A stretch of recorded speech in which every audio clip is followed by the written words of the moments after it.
নমস্কার বন্ধুরা, the tell of the Bong কিচেনে আপনাদের অনেক স্বাগত। আজকে আমি এসে গেছি আরও দুটো রেসিপি নিয়ে। তো প্রথম রেসিপিটা হলো আমার লাউ শাকের ডাল। তো তার জন্য প্রথমেই আমি ডালটাকে নুন, হলুদ আর একটু কাঁচা লঙ্কা দিয়ে কাঁচা মুগ ডালটা সেদ্ধ করে রেখেছি। এরপর আমি লাউ শাকটা হালকা একটু গরম জলে ভাপিয়ে সরিয়ে রাখবো। এরপর কড়াইতে সর্ষের তেল দিয়ে শুকনো লঙ্কা আর একটু রসুন দিয়ে আমি হালকা একটু ভেজে নেব। ভেজে নেওয়ার পর এর মধ্যে আমি পরিমাপ মতন একটু জিরের গুঁড়ো, একটু ধনের গুঁড়ো দিয়ে মশলাটা হালকা একটু ভেজে নেব। ভেজে নেওয়ার পর এর মধ্যে আমি অ্যাড করে দেবো আগের থেকে সিদ্ধ করে রাখা লাউ শাকটা। এটা দিয়ে আমি একটুখানি হালকা কষিয়ে নেব।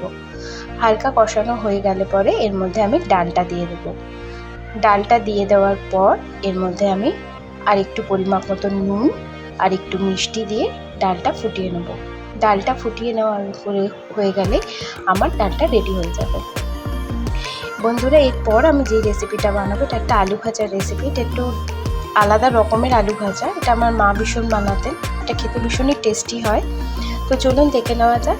তো প্রথমেই আমি শুকনো খোলায় একটু সাদা জিরে, মৌরি, ধনে আর দুটো শুকনো লঙ্কা দিয়ে একটু ভেজে নিয়ে ঠান্ডা করে গুঁড়ো করে রাখবো। এরপর কড়াইতে সর্ষে তেল দিয়ে শুকনো লঙ্কা আর সাদা জিরে ফোড়ন দিয়ে তার মধ্যে ডুমো ডুমো করে কেটে রাখা আলুগুলো দিয়ে তার মধ্যে সামান্য একটু হলুদ দিয়ে আলুটা আমি ভালো করে ভাজতে থাকবো। এর মধ্যে বন্ধুরা জল দেওয়া যাবে না। তো আলুটা সিমেই ভাজবেন যাতে সেদ্ধও হয়ে যায়।